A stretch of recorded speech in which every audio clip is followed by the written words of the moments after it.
मैं एकतानाथ गुरु योगी तुलसीनाथ जी बापू श्री शनिदेव मंदिर भवनाथ तलेटी गिरनार जूनागढ़ गुजरात। कल हमने बात की थी कि जिसे सत्य के आनंद का पता चल जाता है वो परमानंद में कैसे मगन रहता है, उस व्यक्ति की कैसी दशा होगी, फिर कितनी सुखद अनुभूति, वो 24 घंटे उस अनुभूति में, उस आनंद में लीन होगा। जब वो सत्य को जान जाएगा, सारे पक्ष से निष्पक्ष होकर, सारे संप्रदाय क्या कहते हैं ये छोड़ के सत्य क्या है वो खुद से पा लेता है, तब उसका आनंद कैसा होता है, ये हमने कल बात की थी।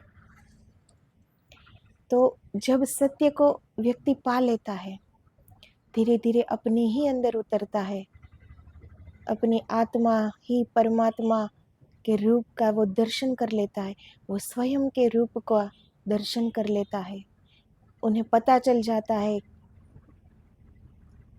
कि मैं कौन हूँ, कहाँ से आया हूँ, क्यों आया हूँ, सत्य क्या है, भ्रम क्या है, मोह क्या है, माया क्या है, सब पता चल जाता है।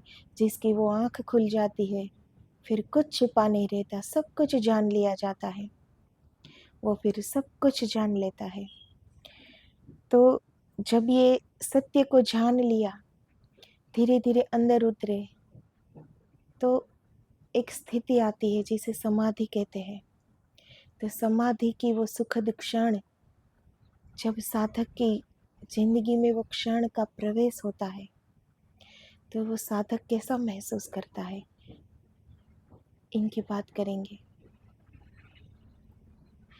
जैसे अचानक हृदय में एक गीत जगे, जैसे अचानक अनायास अकारण भीतर एक रस का झरना फूट पड़े और अचानक प्रेम जग जाए, ऐसा अनुभव है समाधि का प्रथम अनुभव। प्रेम जो एक भक्त अपने भगवान से करता है। प्रेम का मतलब कोई मोह, कोई माया, कोई शारीरिक आकर्षण, वो प्रेम नहीं होता। लोग जिसे प्रेम समझ रहे हैं वो वास्तव में प्रेम नहीं है। जिसने प्रेम को जान लिया, समझो परमात्मा को जान लिया, फिर अलग से परमात्मा को जानने की जरूरत ही नहीं पड़ेगी। जिस क्षण प्रेम जग गया हृदय में, उसी क्षण स्वयं में परमात्मा दिख जाएगा, हम वो पात्र बन जाएंगे। सारी भ्रमणाएं दूर हो जाएगी, सारे जो मन के विकार है, मन के ऊपर जो हमने पर्दे डाल दिए हैं, वो सारे हट जाएंगे। तब जब तक प्रेम को नहीं जाना, तब तक परमात्मा को जानना असंभव है। वो प्रेमी की पुकार होती है, वो भक्त की पुकार होती है कि भगवान दौड़े चले आते हैं। वो पुकार कब जगती है, जब हृदय में वो प्रेम हो। प्रेम में सिर्फ देना होता है, प्रेम में कोई अपेक्षाएं नहीं होती है, प्रेम में मिट जाना होता है। जैसे कल हमने बात की थी कि स्वयं का मिट जाना ही सत्य को पा लेना है। जहाँ स्वयं मिट गए, स्वयं मर गए, वहीं से जीवन शुरू होता है। तो मरने की तैयारी रखनी पड़ती है, मरने को राजी होना चाहिए। जब हम मिटने को तैयार हो जाएंगे, तब सब कुछ हो जाएगा, सहज में हो जाएगा। जब मैंपन मिट जाता है, तब वो ईश्वर ही बचता है फिर। तो प्रेम भी यही, इसी का नाम है। प्रेम में दो नहीं रहते, प्रेम में एक ही होता है, उसमें दो अस्तित्व होते ही नहीं है। जिसके दिल में प्रेम जग गया, समझो वो खुद मिट गया, और खुद का मिट जाना ईश्वर का हो जाना ही होता है।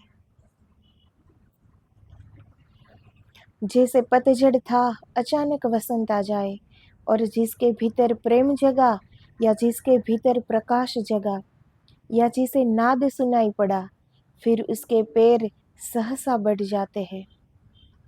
जिसके अंदर प्रेम जग जाता है। और प्रेम कब जगता है?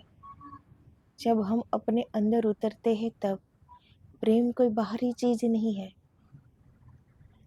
आंख खोल के प्रेम नहीं हो पाता। आंख आकर्षक चीजें देखती है। ये चर्म की आंख चर्म ही देखेगी सामने, पर जब हमारे अंतर चक्षु खुलेंगे तब वो प्रेम जगेगा। ऐसा प्रेम, भगवत प्रेम, ईश्वर के प्रति प्रेम, जैसे एक भक्त अपने भगवान से प्रेम करता है।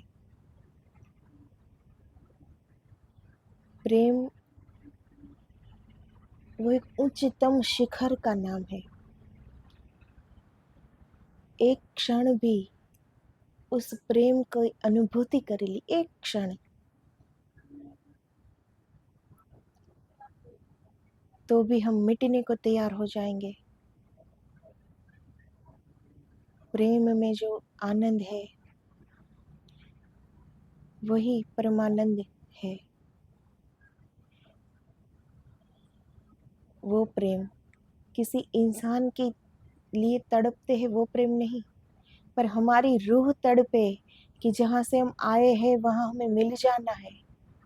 हमारे ईश्वर के प्रति प्रेम, हमारे सदगुरु के प्रति प्रेम, ईश्वर तुल्य प्रेम।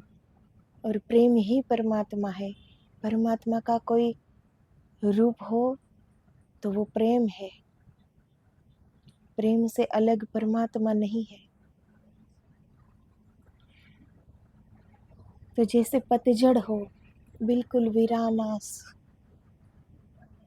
पेड़ों पे एक भी पत्ता नहीं है, सारे गिर गए हैं, और अचानक से वसंत आ जाए, हरियाली छा जाए,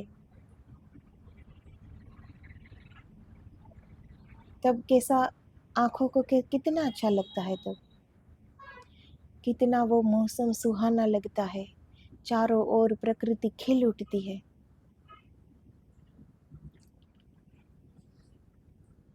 तो जिसके भीतर प्रेम जग जाता है तो उसे चारों ओर वही आनंद मिलता है। उसे चारों ओर वही परमात्मा दिखता है। जैसे हम चारों ओर प्रकृति की सुंदरता को देख के खुश हो जाते, आनंदित हो जाते, वैसे ही जब हमारे अंदर प्रेम जग जाता है तो हमें सारी प्रेम की कोई सीमा नहीं होती। आज जो हम कहते हैं कि हम अपने माँ बाप से, हम अपने परिवार से, हम अपने कुटुंब से प्रेम करते हैं, तो प्रेम की कोई सीमा नहीं होती। जब हमारे अंदर का वो प्रेम जग गया तो उसमें सारी सृष्टि समाहित हो जाएगी। एक ही जैसा प्रेम हम सारी सृष्टि से कर पाएंगे। सृष्टि से मतलब फिर हमें कोई अलग दिखेगा ही नहीं, वही वो परमात्मा ही दिखेगा सब और। तो फिर हम किससे नफरत करेंगे, किससे गुस्सा करेंगे, किससे रूठा करेंगे? फिर तो सब वही वो है, परमात्मा ही परमात्मा है, चारों ओर वही है। तो जब प्रेम जग जाता है हृदय में तो पूरी सृष्टि से हम एक जैसा प्रेम, समानता आ जाती है हमें। और जहाँ समानता आ जाती है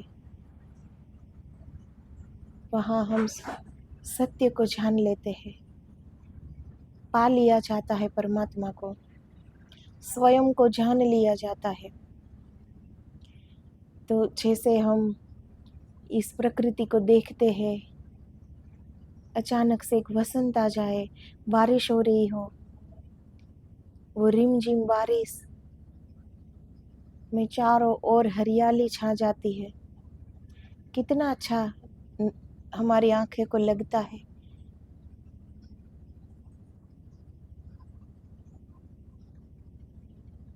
तो जब प्रेम जग जाता है तो चारों ओर परमात्मा दिखाई देता है, तो वो प्रेम कैसा होगा फिर? आज जब फिर भी हम इतने प्रेम से रह पा रहे हैं, सिर्फ एक कुटुंब में, एक परिवार में, कि जो हम मानते हैं कि हम उन्हें प्रेम करते हैं, फिर भी हम प्रेम से रह पाते हैं। तो जब दिल, हमारा हृदय इतना विशाल बन जाएगा कि उसमें पूरी सृष्टि समाहित हो जाए, तब वो प्रेम का शिखर क्या होगा फिर? वो क्या अनुभूति होगी फिर हमें? कैसा अनुभव होगा तब? जिसके भीतर प्रकाश जगा या जिसे नाद सुनाई पड़ा। हमारे नाथ संप्रदाय में नादी बजाते हैं। जब दर्शन करते हैं ईश्वर का, तो हम वो आदेश कहते हैं, और वो आदेश करने की जो क्रिया होती है, उनमें नाथ जी लोग नादी बजाते हैं। तो वो एक दृष्टांत है नादी। पर सही में हमारे अंदर का जो नाद है वो हमें सुनना है। बाहर नादी बजाना ये एक उदाहरण है, क्योंकि अंदर का नाद सीधा नहीं सुनाई देता। इंसान सीधा शिखर पर नहीं पहुंच पाता, पहली पायदान से चलना पड़ेगा। तो हमारे धर्म में जो भी आता है, जो भी क्रियाएं होती है, जो भी मुद्राएं होती है, वो हमें आगे से आगे बढ़ाएगी। पर कभी सोचना चाहिए कि नादी बजाने का महत्व क्या है? आदेश कहने का मतलब क्या है? तो नाद वो हमारे अंदर, वो हमें सुनना है, जो इस चर्म के कानों से नहीं सुन पाएंगे हम। हमारे ही अंदर जो नाद बजता है, तो बाहर से वो घंटी बजाना, नगाड़े बजाना, उनकी ज़रूरत नहीं पड़ती। ऐसी ही मीठी सुमधुर संगीत नाद बज रहे हैं हमारे अंदर। क्या कुछ नहीं दिया ईश्वर ने हमें, सब कुछ प्राप्त करवा के भेजा है, पर हमने कुछ देखा ही नहीं अंदर उतर के। सिर्फ बाहर ही बाहर रहे, बाहर की चीजें ही देखी, अपने भीतर कभी नहीं देखा कि ईश्वर ने हमें क्या नवाजा है, क्या दिया है। तो नाद हमारे अंदर बजता है, वो सही में नाद है। फिर उसके पैर सहसा बढ़ जाते, जब अंदर प्रकाश जग जाता है, प्रेम जग जाता है, वो नाद सुनाई देने लगता है। तो फिर हमें और व्याकुलता होती है कि आगे क्या होगा। भीतर अंदर उतरने वाला साधक को प्रतीक्षा रहती है। वो और गहराई में उतरता जाता है कि अब आगे और क्या दिखाई देगा, क्या सुनाई पड़ेगा। तो सहसा उनके पैर बढ़ जाते हैं, वो आतुर हो जाता है देखने को कि अभी और अंदर क्या है, क्या क्या दिया है ईश्वर ने हमें। फिर भय नहीं पकड़ता, जिसके भीतर प्रेम जगा वह सब भय छोड़ देता है। जिसके अंदर प्रेम जग जाता है वो निर्भय हो जाता है, और परमात्मा को पाने के लिए भय की आवश्यकता नहीं है। भय है तो परमात्मा प्राप्त कभी नहीं होगा। जिनके अंदर प्रेम जग गया, चारों ओर वो वही देखता है, कुछ भी गलत नहीं कर रहा है, कुछ गलती हो ही नहीं रही है, फिर किस बात का भय। वो निर्भय हो जाता है। फिर जिसने सत्य को जान लिया वो निर्भय हो गया, क्योंकि फिर उनसे सब, आंखें खुली हो या बंद हो, कुछ भी वो कर रहा हो, गलती से भी उनसे गलती नहीं होगी, तो फिर किस बात का भय। उसी को जागृत अवस्था कहते हैं, कि वो जग गया। जागे हुए से कम भूल होती है ना। तो जो जागरूक हो गया उससे गलती से भी कोई गलती नहीं होगी, तो फिर भय होगा ही नहीं। किस बात का भय फिर? भय तो सबको यही है ना, सबको पता है कि खुद ने क्या किया है, कैसे जीवन जी रहे हैं, ये सबको अपने बारे में सबको पता है। जो गलतियां की है वो भी पता है सबको, खुद को तो पता ही है, औरों को वो ना बता पाए, ना बताए, पर खुद से कैसे छुपा पाएगा? खुद को पता है कि क्या किया है, इसीलिए इंसान भयभीत है। उसे पता है वो ईश्वर को प्रेम नहीं करता, वो ईश्वर से भय रखता है कि मैंने ये गलती की है तो उसका दंड भी मुझे मिलेगा, वो सब इंसान को पता होता है। इसीलिए वो भागता है ईश्वर से, वो ईश्वर की ओर फिर जा नहीं पाता, क्योंकि वो भयभीत है। अंदर से सब इंसान जानते हैं कि गलत कर्म का गलत ही दंड मिलेगा, गलत हुआ है तो दंड भी मिलेगा, ये सबको पता होता है। इसीलिए व्यक्ति भयभीत है, ईश्वर की राह पर चल नहीं पाता, वो ईश्वर से भय पाता है, भयभीत होता है। और जिसने सत्य को जान लिया, जिसके हृदय में प्रेम, जिसने प्रेम को पा लिया, वो निर्भय हो गया। फिर किस बात का भय? जब कोई भूल है ही नहीं, जब कोई भूल होगी ही नहीं, उसकी वो दृष्टि खुल गई, वो आंखें खुल गई, फिर किस बात का भय? फिर तो वो ईश्वर की तरफ दौड़ा चलता जाएगा, दौड़ा चला जाएगा।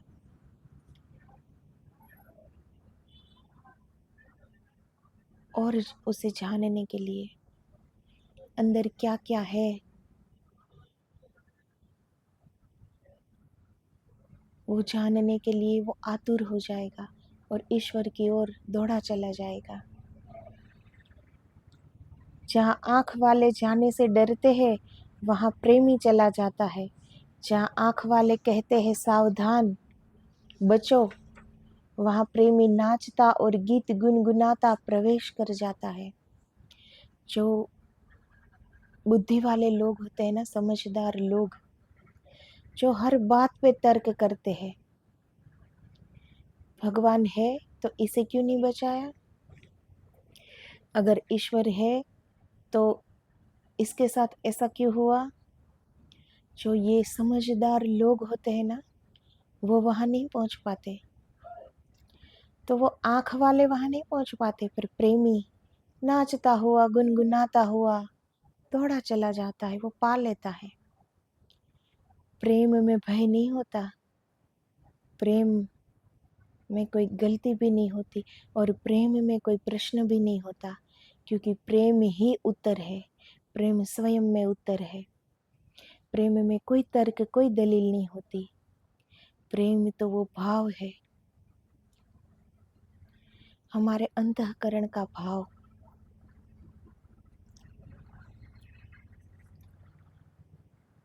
जो आज के समझदार लोग अभी भी, जो कुंभ के मेले में जो कुछ भी हुआ, कितने लोगों के मन में कितने ही प्रश्न उठ गए कि वहाँ सच में ईश्वर है तो ऐसा क्यों हुआ?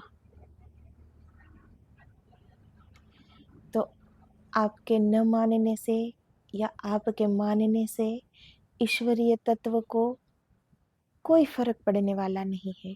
वो तो सत्य सनातन है, सत्य स्वयं में सिद्ध है, उसे सिद्ध करना नहीं होता, वो तो आपकी खुजलाहट है वो प्रश्न।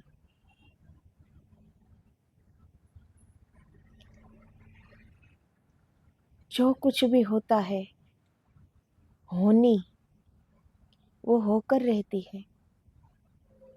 जिसकी मृत्यु वहां होनी थी, तो वो धरती वो उसे वो पुकार ही लेगी वहां। तो ये मेला एक निमित्त बन जाता है। जो ये मेला नहीं होता तो वो वहां कैसे पहुंच पाता, उसे उसी धरती पर मृत्यु होनी थी और ऐसे ही मृत्यु होनी थी। ये तो पहले से निर्माण था। ये तो हमें आज पता चला जब ये घटित हुआ, पर विधि का निर्माण तो पहले ही हो चुका था कि तो होनी जब होनी होती है उसी क्षण वो हो जाती है। तो इसमें प्रश्न करने से ईश्वर को कोई फर्क नहीं पड़ता। वो तो अपनी जैसी भावना कि गंगा माता, यमुना माता, सरस्वती माता को लोग किस भाव से पूजते हैं, अपने आप को समर्पित करते हैं, किस भावना से वहाँ जाते हैं, उनके पर आधार होता है।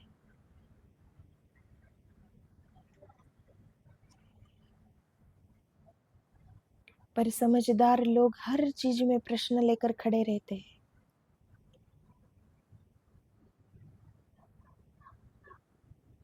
क्योंकि वो ईश्वर को भी अपनी ही बुद्धि से तोलेगा। पर ईश्वर हमारी बुद्धि या हमारे प्रश्न, क्या उनसे उसे जान पाएंगे क्या हम? कितनी बुद्धि है हमारी? एक परिवार चलाने में भी दिक्कत हो रही है सबको। एक परिवार, वो ईश्वर पूरी सृष्टि चला रहा है, वो भी ऐसी इस कलयुग में। सबको पता है ये समय कहाँ से कहाँ जा रहा है, तो फिर भी ये धरती टिकी है, ये अमर टिका है, ये सत टिका है। तो ये पूरी सृष्टि चलाते हैं ईश्वर। हमारी बुद्धि कितनी है? इस बुद्धि से क्यों नापते हो ईश्वर को? हमारी सोच कितनी है? ईश्वर तो हमारी बुद्धि, मन, सोच, हमारे तर्क, इनसे उसे नापा नहीं जा सकता। वो तो हर चीज से परे है। वहां पहुंचना पड़ता है, स्वयं जानना पड़ता है कि वो क्या है। प्रश्न उठ रहे हैं तो उत्तर की खोज करो। सिर्फ प्रश्न मत करो, वरना करो ही मत। जिस प्रश्न का उत्तर खुद को ही नहीं मालूम, किसी और को भी नहीं मालूम, वो प्रश्न उठने से क्या फायदा? प्रश्न उठा है तो उत्तर ढूंढो, खुद जान लो। तो समझदार लोग प्रश्न लेके खड़े रह जाते हैं, और प्रेमी जो भक्त हृदय है वो गुनगुनाता हुआ, नाचता हुआ पहुंच जाता है, क्योंकि उनके अंदर श्रद्धा है, विश्वास है, प्रश्न नहीं है। वहां प्रश्न की जगह ही नहीं है। भक्त और भगवान के बीच में जगह है ही नहीं कोई प्रश्न की। वहां तो शुद्ध, निर्मल, पवित्र, पावन प्रेम की धारा है बस, जिसमें बह जाता है प्रेमी और तर जाता है। इसीलिए समझदार प्रेमी को अंधा कहते हैं। असलियत उल्टी है। समझदारों के सिवाय कोई और अंधा नहीं। जो इन आंखों से अंधा हो उसे अंधा नहीं कहा जाता। इस आंखों से क्या देखोगे? सिर्फ चीजें ही ना, इस सृष्टि की बाहरी चीजें। पर जो अंदर उतरना है, वहां इस आंखें की कोई जरूरत नहीं है। ये बाहर की आंखें नहीं भी हुई तब भी हमें अंदर जब उतरेंगे, अंतर्मुखी होएंगे, तो अंदर का प्रकाश हमें दिखेगा। इसके लिए ये आंखें की कोई आवश्यकता है ही नहीं। तो समझदार लोग जो ये चर्म की आंख से जो अंधे हो गए उनको अंधा मानते हैं। पर वास्तविक बात क्या है? उल्टी है। क्योंकि अंधे तो वही लोग हैं, और जो अंदर उतर गए, जिसने सब कुछ पा लिया, आंखें तो उसकी उनकी ही कह जाती है ना। जिसने परमात्मा की अनुभूति की, स्वयं की अनुभूति की, स्वयं को पहचाना, यही जानना होता है। इन आँखों का और क्या काम है? तो जिसने ये जान लिया, ये देख लिया, वो इस चर्म की आँखों से अंधा भी हो तब भी क्या, तब भी वो अंधा नहीं कहलाएगा, क्योंकि उन्होंने वो देख लिया जो सत्य में देखना था।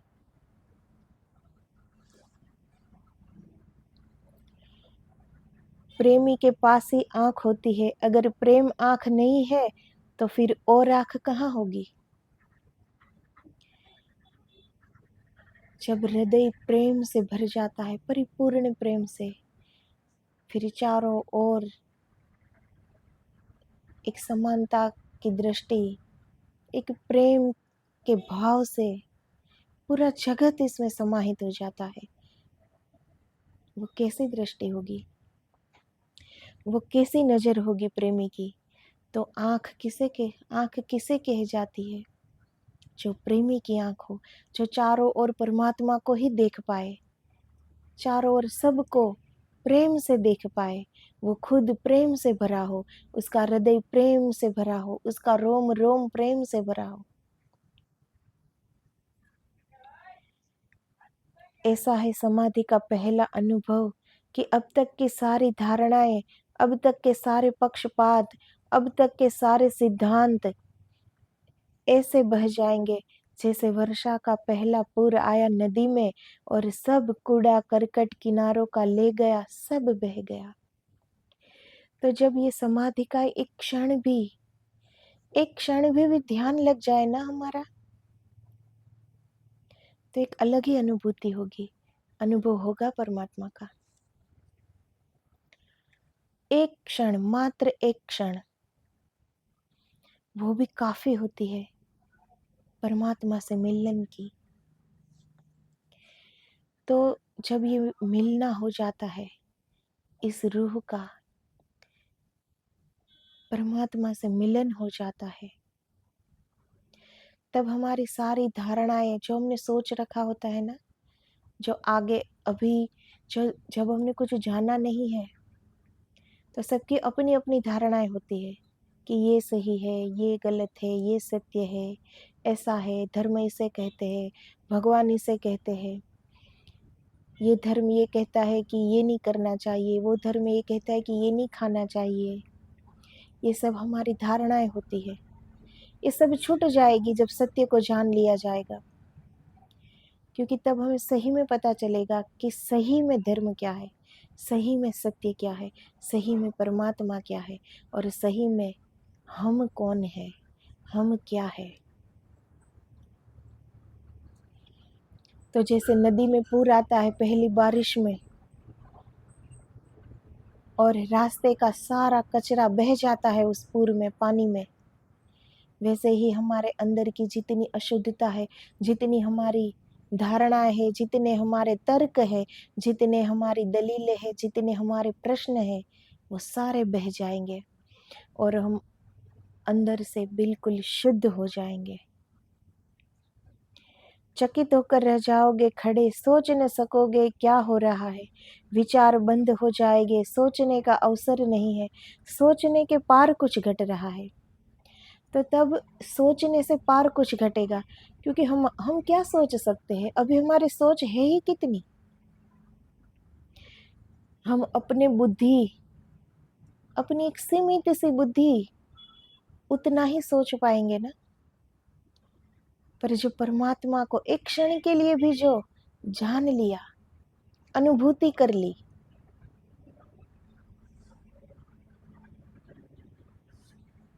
तो हम आश्चर्यचकित हो जाएंगे उसी क्षण कि ये हम क्या सोच रहे थे, कैसी बुद्धि थी हमारी, कैसी सोच थी।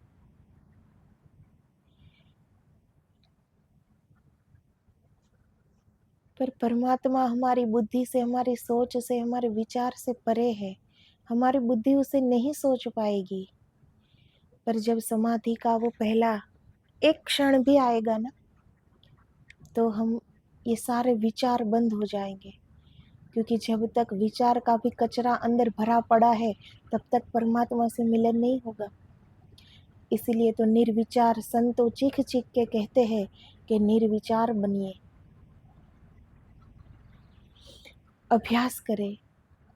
ये सब तुरंत नहीं हो जाता, जन्म क्या जन्मों लग जाते हैं,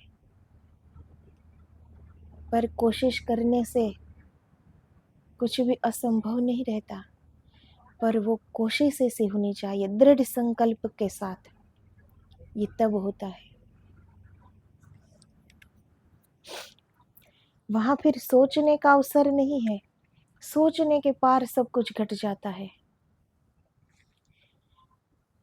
कहना कठिन है कौन जीता कौन हारा, क्योंकि वहाँ दो नहीं है। एक अर्थ में हार है क्योंकि मिट गए, दूसरे अर्थ में जीत है क्योंकि परमात्मा हो गए। तो जब हमारी सोच, हमारे विचार, हमारी इच्छाएं, हमारी अपेक्षाएं, हम जिसे सत्य समझ रहे थे वो, हमारी सारी धारणाएं, हमारा धर्म, हमारा संप्रदाय, सब बह जाएंगे। तब वहाँ फिर एक निर्धूम ज्योति, प्रकाश पुंज, सिर्फ वो दिखाई देगा। वो परम शुद्ध आत्मा, वो दिव्य ज्योति जो हम वास्तव में है, हमारा वही स्वरूप है। ये चर्म का शरीर, ये तो मात्र एक माध्यम है। हमारा वास्तविक स्वरूप वही ज्योतिपुंज है। उसकी एक झांकी भी मिल जाने से हम वो आनंद को प्राप्त कर लेते हैं। और हमारी जो पहले की सारी धारणाएं हैं, हमारी अपेक्षाएं, हमारी इच्छाएं, हमारे विचार, हमारी सोच, ये सब व्यर्थ हो जाते हैं। हमें पता चल जाते हैं कि कितना व्यर्थ में हम जी रहे थे, कितना व्यर्थ हम सोच रहे थे, कितने व्यर्थ की हम दलीलें कर रहे थे, कितना व्यर्थ ये सब कूड़े करकट भर रहे थे हम हमारे अंदर। तो तब ये सब मिट जाएगा। तो एक तरफ से वो हमारी हार है। हार किसकी है? हमारे अहंकार की, हमारे मैंपन की, कि मैं कुछ हूँ, ये मेरी सोच है, ये मेरा विचार है, ये मैं कहता हूँ, ये मैं जानता हूँ, मुझे सब कुछ पता है। इसकी हार हो जाएगी। पर ये हार ही हमें जीत दिलवाएगी।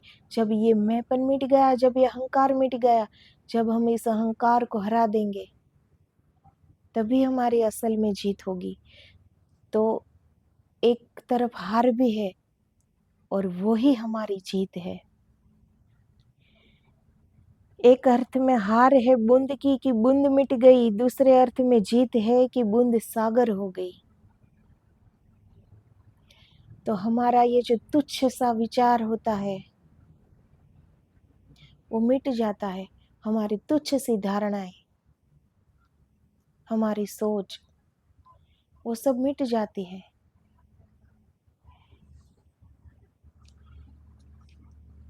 तो एक बूंद की हार हो जाती है कि बूंद मिट गई, पर जीत हो जाती है क्योंकि वो बूंद अब सागर में मिल गई, वो खुद भी सागर का पर्याय बन गई। तो मैंपन मिट जाता है। तब आत्मा तो परमात्मा ही है। जब मैंपन मिट गया, जब मैं बीच में से निकल गया, तो खुद भी परमात्मा ही बन जाओगे। पर इतना पक्का है कि वह जो पीड़ा थी बड़ी प्रिय थी, बड़ी मीठी थी। सच तो यह है कि वो मिटना बड़ी मीठी प्रीतिकर मृत्यु थी। तो जो ये झूठ में जो जी रहे हैं, जो असत्य में जी रहे हैं, वो मिटेगा तभी हम सत्य को जान पाएंगे, तभी हम सत्य में जिएंगे। तो ये असत्य का मिटना,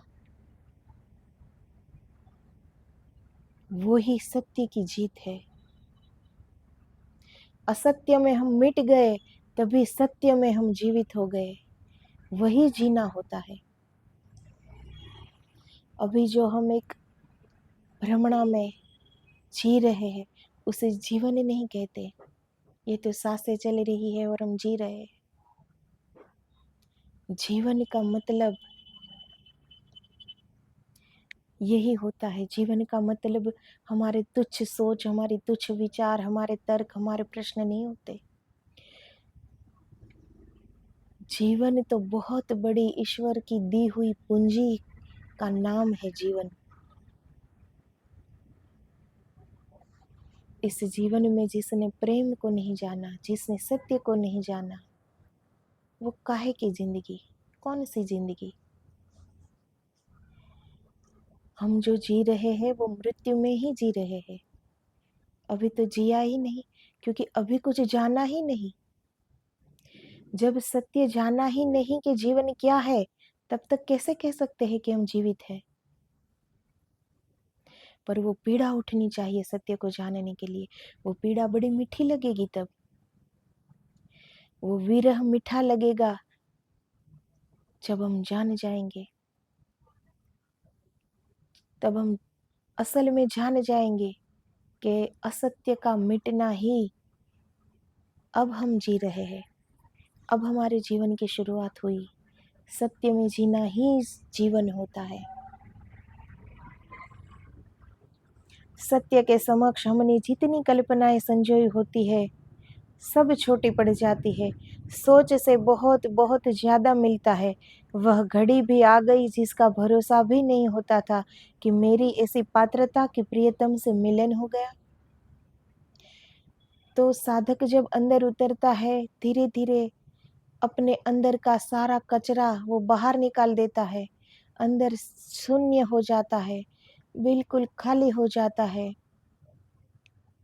और सत्य को जान लेता है तो वो पूरा भर जाता है। फिर जितनी कल्पनाएं उस हमने संजोई होती है कि ये जिंदगी है, ये सत्य है, ये सब मिट जाता है। तब हमें पता चलता है कि हमारी सोच कितनी छोटी है, कितनी छोटी हम सोच रखते हैं, कितना छोटा हमारा हृदय है।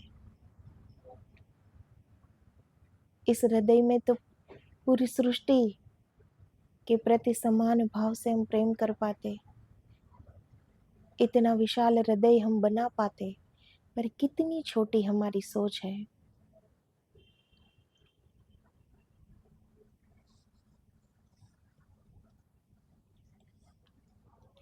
हमारी सोच से बहुत ज्यादा मिलता है अंदर, जिसका भरोसा भी नहीं होता कि मेरी ऐसी पात्रता के प्रियतम से मिलन हो गया।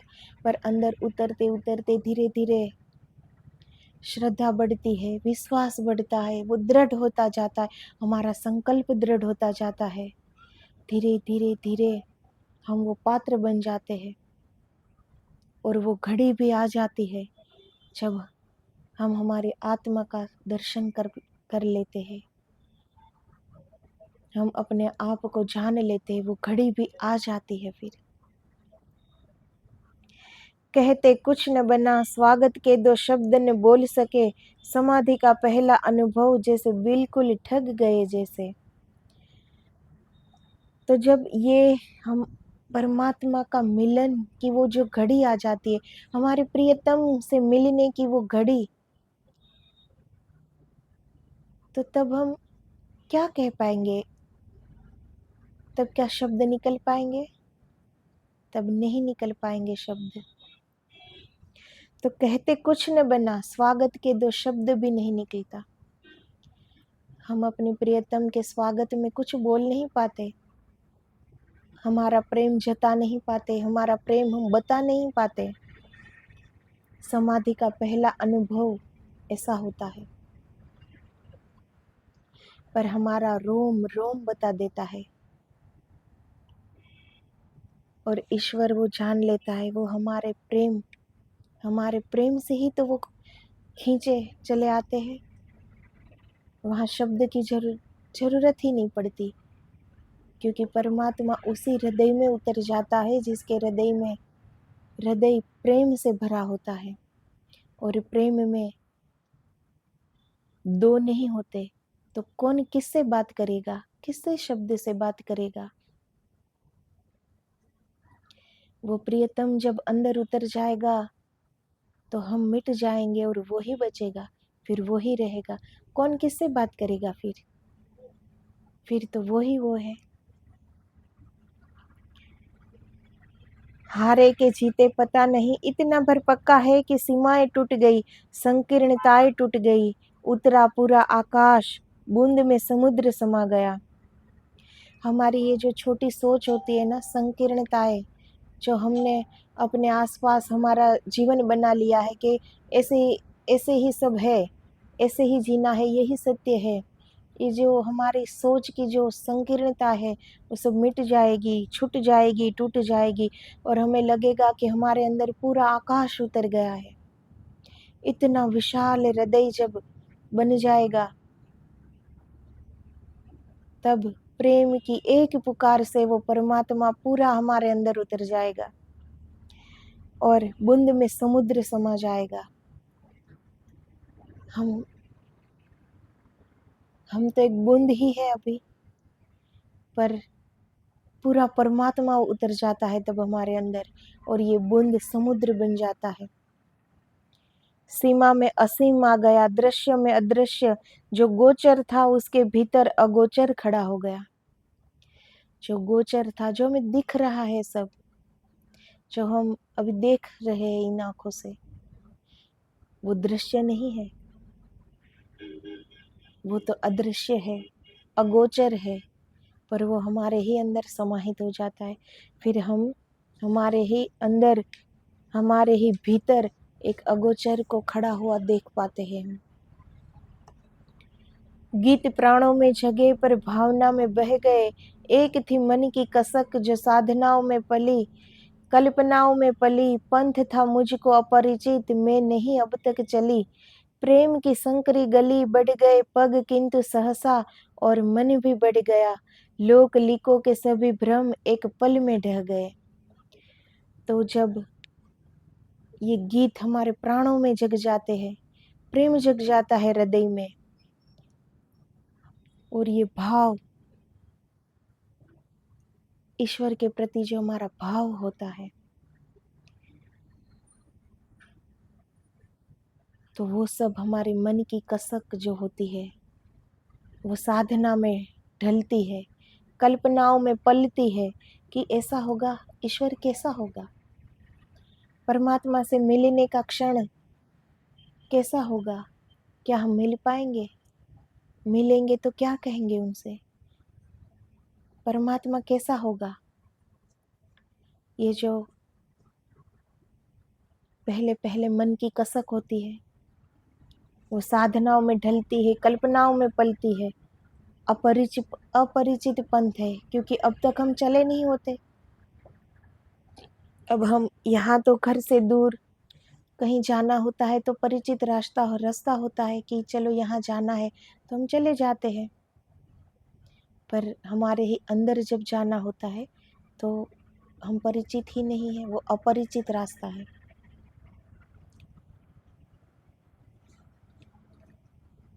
वहाँ हम चले नहीं होते, इसीलिए हमें वो अपरिचित लगता है। प्रेम की संकरी गली, बढ़ गए पग किंतु सहसा, और मन भी बढ़ गया।